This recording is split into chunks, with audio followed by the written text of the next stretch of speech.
Mesdames et messieurs, comme vous le savez, le Niger a dénoncé donc l'accord de défense entre le Niger et les États-Unis en fait. Une manière de dire que après la France, le Niger vient de chasser donc les États-Unis. Mais dans cet accord que les ex-dirigeants du Niger ont signé, qu'est-ce qu'il y avait exactement? Je tiens à rappeler que c'est déjà une bonne chose que le Niger euh, dénonce cet accord. Parce que nous savons tous qu'un pays n'est jamais indépendant quand il possède dans son sein une base militaire d'une autre force étrangère. Parce qu'à partir de là, ces forces étrangères peuvent vous espionner également, monter des coups d'État, des choses comme ça, en fait, à partir de votre pays. Vous êtes exposé, en fait. Mais je pense que c'est déjà bon. Et en espérant que d'ici quelques temps, d'ici quelques semaines, le retrait donc de la force armée américaine sera donc effective au Niger. Voici donc la cause de l'occupation militaire du Niger que le Conseil national de transition vient de dénoncer. L'on se pose donc la question de savoir comment une simple note verbale américaine s'est transformée en accord de coopération militaire en 2013. Donc, il y a de cela 11 ans maintenant. Le Niger a été trahi par ses propres dirigeants. Essayons de voir la note de cet accord-là. Qu'est-ce qu'il y a dedans? Il faut prendre acte.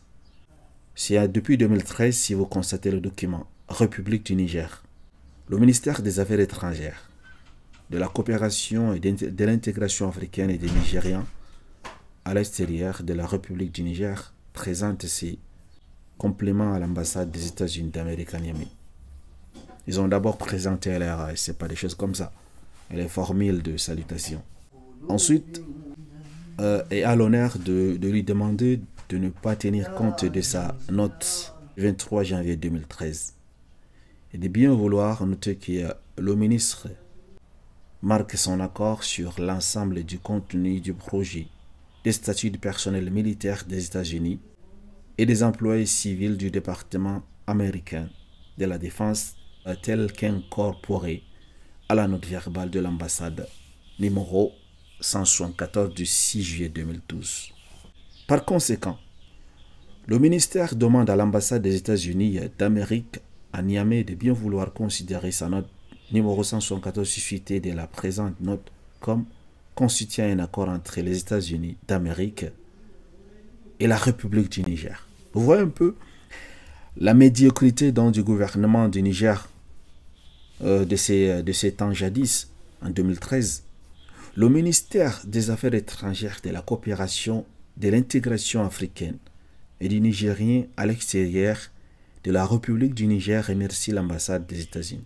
En plus avoir offert le pays aux États-Unis, en plus avoir ouvert leur pays, la porte de leur pays pour piller les ressources, les espionner, le gouvernement du passé, dont l'ex-gouvernement en 2013, a remercié les Américains. Et si ambassade des États-Unis d'Amérique, Niamey, c'est chaud, hein? C'est vraiment chaud.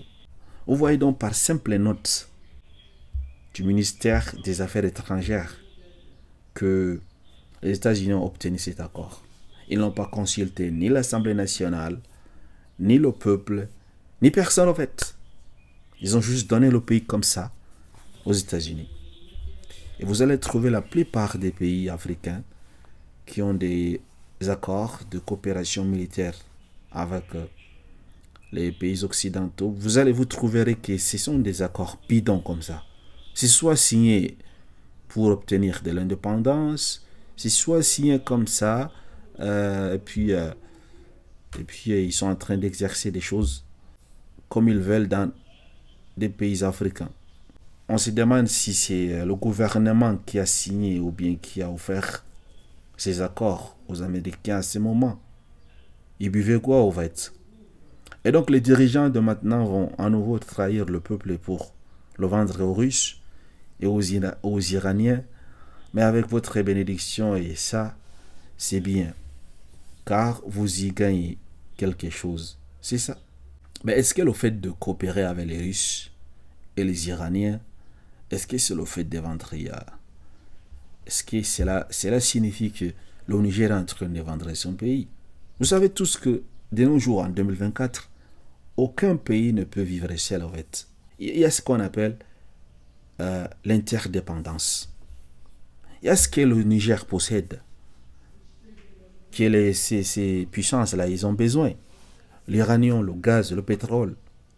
Maintenant, en retour, le Niger a besoin aussi de quelque chose de la part de ces puissances.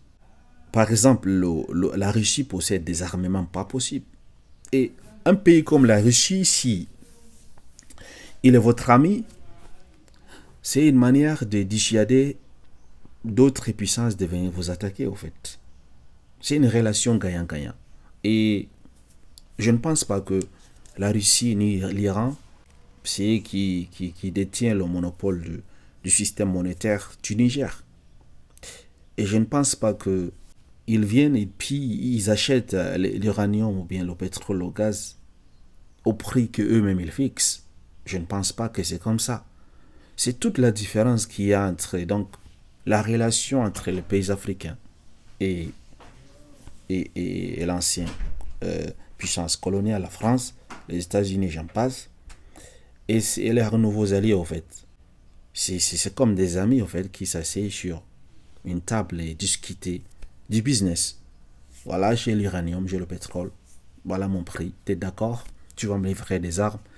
Tu vas m'aider à former mes armées. Tu vas me livrer des armes sophistiquées, des choses comme ça pour me défendre. C'est comme ça. Et la preuve en est-il que la force Barkhane a fait combien des années au Mali pour éradiquer le terrorisme? Ils avaient toutes les matériels possibles, en fait. Ils avaient tout, en fait. Mais ils ne l'ont pas fait. C'est parce qu'ils ne pouvaient pas. Non. C'est parce qu'ils ne voulaient pas.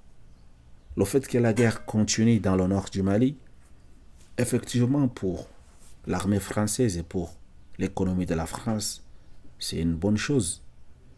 Le fait que la guerre s'arrête et que le Mali trouve des matériels sophistiqués, le Mali puisse défendre son territoire, n'arrange pas la puissance coloniale. Vous savez tous que quand il y a la guerre, personne ne peut aller contrôler la région. Et en conséquence de quoi, ils sont libres de piller les ressources et faire sortir du sol malien sans toutefois passer par ni la douane ni autre chose, en fait. Et c'est ça le problème. Avez-vous déjà vu un pays qui n'avait rien sur son sous-sol a été déstabilisé? Et bien jamais.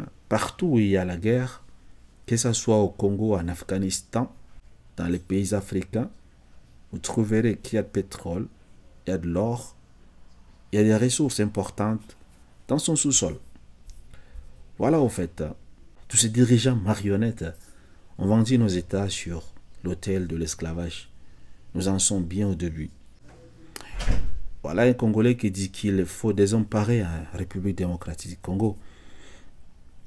Moi, je dirais les dirigeants du Mali, du Burkina Faso, du Niger, actuellement, il faut les exemples un peu partout à travers l'Afrique, en fait, afin de poursuivre le combat. Parce que juste le combat des trois pays n'est pas suffisant. Il faut élargir cette révolution et que l'Afrique retrouve sa souveraineté totale, sans discussion. Le Niger a choisi de se faire sucer par Wagner et les Russes de Poutine pour devenir un État terroriste. Et c'est quoi un État terroriste? Il y a des gens vraiment, je ne sais pas comment ils réfléchissent. Hein? Si c'est défendre sa souveraineté, sa population, travailler pour le bien-être de sa population, c'est ça qui est du terrorisme, bah, moi je pense que ça serait ou bien du bon terrorisme, en fait. Les accords qu'on a eu avec la France, qu'on a eu avec ces puissances occidentales, depuis plus de 70 ans maintenant, est-ce que les pays africains, malgré les ressources, sont-ils développés? C'est ça la question qui fâche, en fait. Et je me demande, depuis 60 ans, toutes ces personnes qu'ils ont formées, pourquoi il n'y a pas de professeurs qui peuvent donc prendre le relais et continuer la formation de leurs compatriotes sans toutefois vouloir l'implication d'une puissance étrangère. C'est à partir de là que vous comprendrez que il y a de magouilles dans cette histoire-là. Parce que normalement, comme le cas des écoles, lorsque les colons ont formé les premiers enseignants, après cela, les Africains ont pris de la relève peu à peu, en fait, jusqu'à ce qu'il n'y a plus aucun enseignant étranger dans les salles des classes africaines. C'est comme ça, en fait.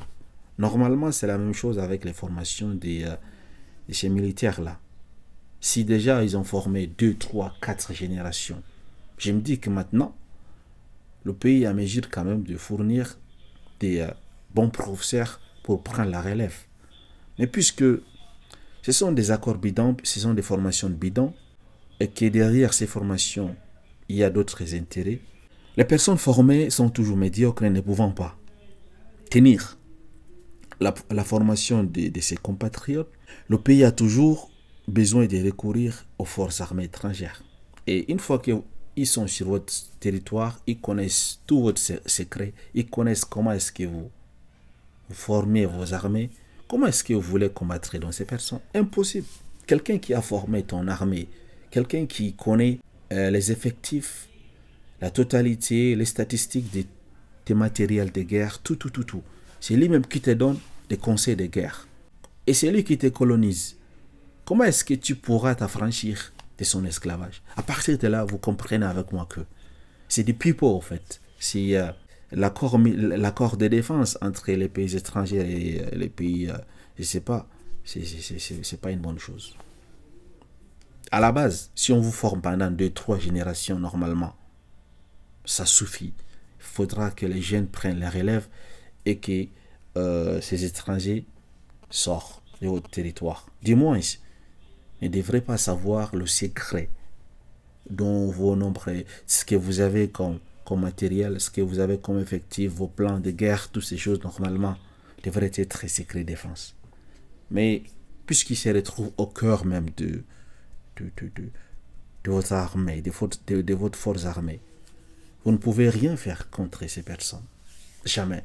C'est le cas actuellement en Côte d'Ivoire, lorsque vous allez dans, par exemple, au palais présidentiel. Malheureusement, c'est pas les Ivoiriens de souche qui contrôlent le palais présidentiel en Côte d'Ivoire. Malheureusement, c'est la force coloniale qui contrôle, en fait. Cela veut dire que le président même n'a pas confiance en ses propres frères, en fait, en ses propres fils. Il n'a pas confiance aux Ivoiriens. Et voilà qui est vraiment désolant. Maintenant, c'est au peuple nigérien donc de finir ce que le gouvernement a commencé, parce que le gouvernement, il a dénoncé cet accord. Maintenant, c'est au peuple donc de chasser cette armée américaine, comme ils l'ont fait avec les Français. J'espère que l'appel a été entendu et j'espère que le peuple prendra donc sa responsabilité. N'hésitez pas à partager massivement cette vidéo afin de sensibiliser la population africaine partout à travers le monde. Et si tu n'es pas encore abonné à la chaîne, n'hésite pas à t'abonner